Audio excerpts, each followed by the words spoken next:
Hello बच्चों, स्वागत है आप सबका आपके pre channel PC group education में। हम लोगों ने कल के क्लास में देखा कि वाक्य विचार में रचना के आधार पर वाक्य कितने प्रकार के होते हैं। तो रचना के आधार पर वाक्य 3 प्रकार के थे, आपका सरल वाक्य, संयुक्त वाक्य, मिश्र वाक्य। तो आज की क्लास में हम लोग देखेंगे कि अर्थ के आधार पर वाक्य कितने प्रकार के होते हैं। तो आज का क्लास बहुत ही इंपॉर्टेंट होने चल रहा है। तो चलिए स्टार्ट करते हैं, देखते हैं। देखिए, अर्थ के आधार पर वाक्य, तो अर्थ के आधार पर वाक्य के भेद कितने होते हैं? 8 होते हैं। कितने होते हैं? 8। अब देखिए कौन कौन से होते हैं। पहला है विधानवाचक वाक्य। अब देखिए विधानवाचक वाक्य को हम लोग क्या कह सकते हैं? और सकारात्मक वाक्य। ठीक। अब देखिए दूसरा है निषेधवाचक वाक्य।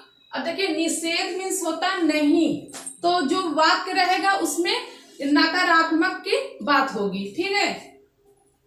अब देखिए तीसरा है प्रश्नवाचक वाक्य। अब देखिए प्रश्नवाचक वाक्य। चौथा है विस्मयादिक बोधक वाक्य।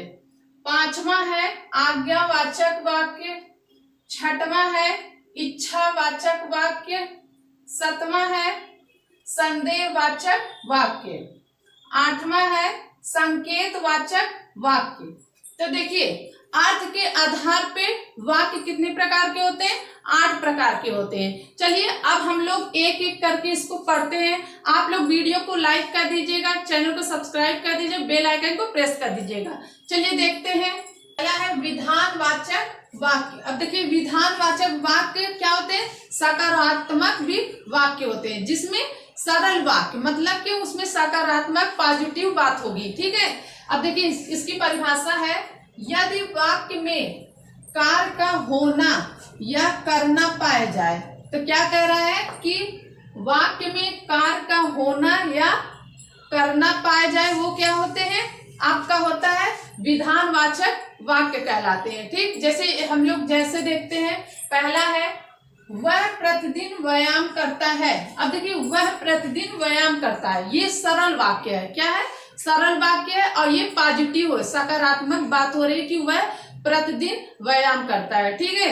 अब देखिए दूसरा है जनवरी में बहुत ही ठंड पड़ती है। जनवरी में बहुत ही ठंड पड़ती है, तो ये क्या है? सकारात्मक बात हो रही है, तो ये क्या है? विधानवाचक वाक्य है। तो ये सरल होता है, एकदम सिंपल से होता है, ये आप लोग आसानी से इसको पहचान कर सकते हैं। ठीक। अब देखिए दूसरा है निषेधवाचक वाक्य। अब देखिए निषेध मीन्स होता है नहीं, नहीं, नहीं या नकारात्मक वाक्य। अब देखिए निषेधवाचक वाक्य इसकी परिभाषा है, यदि वाक्य में कार्य का होना या करना नहीं पाया जाए तो उसे निषेधवाचक वाक्य कहते हैं। तो इससे ये बहुत इजी होता है, इसको आप लोग आसानी से पहचान कर सकते हैं। कैसे? इस निषेधवाचक वाक्य में हमेशा नहीं की बात होगी। जैसे वह आज तुम्हारे घर नहीं जाएगा। अब देखिए यहाँ पे नहीं जाएगा। शिक्षक आज क्लास नहीं लेंगे, तो यहाँ पे क्या है? नहीं लेंगे। तो जहां वाक्य में आप लोग को नहीं दिखे तो वो क्या होते हैं? निषेधवाचक वाक्य होते हैं। तो इसको आप लोग आसानी से पहचान कर सकते हैं। अब हम लोग चलिए देखते हैं, तीसरा है प्रश्नवाचक वाक्य। अब देखिए प्रश्नवाचक वाक्य से ही पता चल रहा है कि इसमें जिसमें क्वेश्चन किया जाता है। ठीक। देखिए यदि वाक्य में कोई प्रश्न किया जाए तो वो प्रश्नवाचक वाक्य कहलाते हैं। जैसे है पहला है तुम्हारे घर कौन आया था। अब देखिए कितना इजी है ना। तो देखिए कौन, तो ये कौन क्या है? प्रश्न किया जा रहा है, तो कि तुम्हारे घर कौन आया था।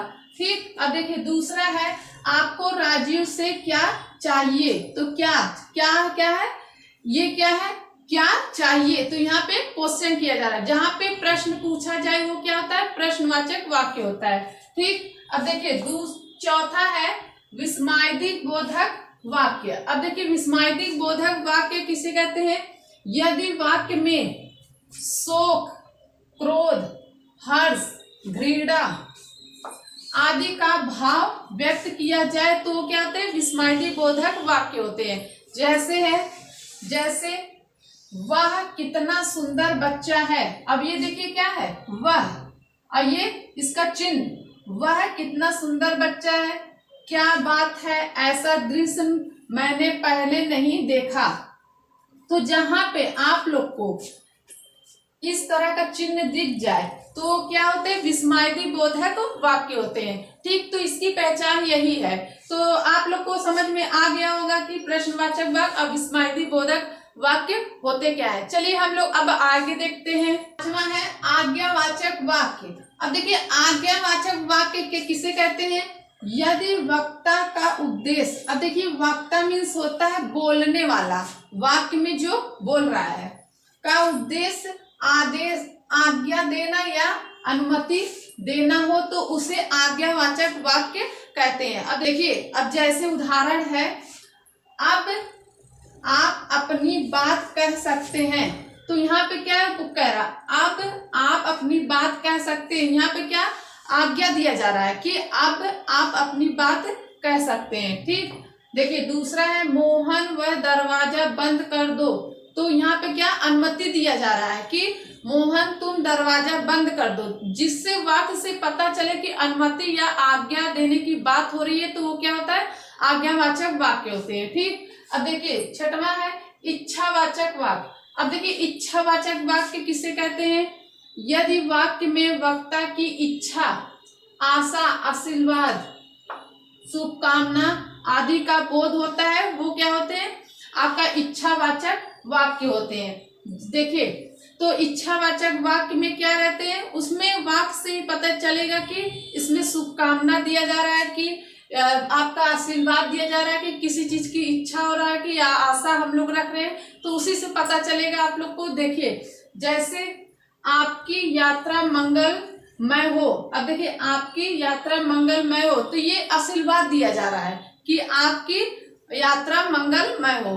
ठीक, अब देखिए दूसरा है मैं एक कप चाय पीना चाहता हूँ, मैं एक कप चाय पीना चाहता हूँ, तो वाक्य से ही पता चल रहा है कि यहाँ पे इच्छा को जताया जा रहा है कि मैं एक कप चाय पीना चाहता हूँ। तो यहाँ पे वाक्य से ही आप लोग को पता चलेगा कि ये इच्छावाचक वाक्य है।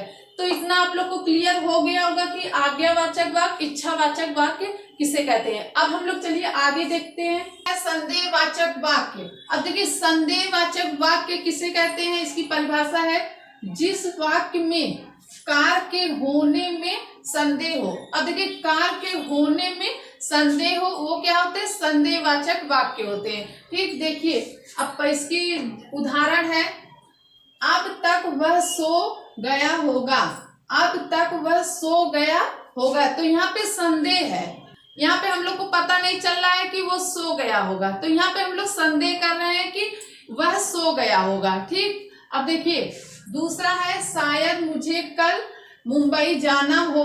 अब देखिए यहाँ पे क्या हो रहा है, संदेह हो रहा है कि हम लोग को कल मुंबई जाना हो, यहाँ पे संदेहवाचक ये वाक्य है, वाक्य से ही आप लोग को पता चलेगा। ठीक, अब देखिए आठवां है संकेतवाचक वाक्य। अब देखिए संकेतवाचक वाक्य क्या होते हैं, यदि वाक्य में एक क्रिया का होना, वाक्य में एक क्रिया का होना दूसरी क्रिया के होने पर निर्भर करता हो, वो संकेतवाचक वाक्य रहते हैं। देखिए संकेतवाचक वाक्य में यही है कि आपका दो क्रिया होगा, एक दूसरे पे निर्भर करेगा। ठीक, जैसे है तुम परिश्रम करते तो अवश्य सफल होते।